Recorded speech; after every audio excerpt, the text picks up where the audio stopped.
देशात मालमत्तेच्या वाटणीवरून होणारे कौटुंबिक वाद दिवसेंदिवस वाढताना दिसत आहेत.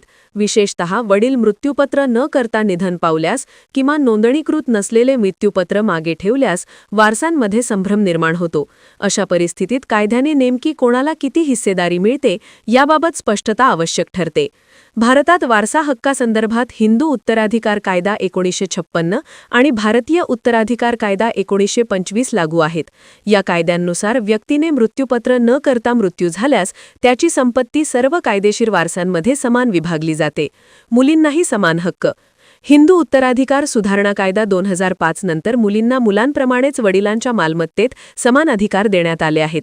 त्यामुळे मुलीला वारसा हक्क नाकारणे कायदेशीरदृष्ट्या ग्राह्य धरले जात नाही. मृत्यूपत्र नसेल तर पत्नी, मुलगे, मुली आणि आई जिवंत असल्यास यांना समान वाटा मिळतो. नोंदणीकृत नसलेले मृत्यूपत्र वैध का? कायद्यानुसार मृत्यूपत्राची नोंदणी अनिवार्य नाही. योग्य पद्धतीने तयार केलेले, 2 साक्षीदारांच्या उपस्थितीत सही केलेले आणि दबाव किंवा फसवणूक नसल्याचे सिद्ध झालेले मृत्यूपत्र नोंदणीकृत नसले तरी वैध मानले जाते. त्यामुळे केवळ नोंदणी नसल्याच्या कारणावरून मृत्यूपत्र बाद होत नाही. आंशिक मृत्यूपत्राचा नियम. जर मृत्यूपत्रात केवळ काही मालमत्तेचा उल्लेख असेल तर नमूद मालमत्ता मृत्यूपत्रानुसार वाटली जाते. उर्वरित मालमत्ता सर्व कायदेशीर वारसांमध्ये समान विभागली जाते. निष्कर्ष.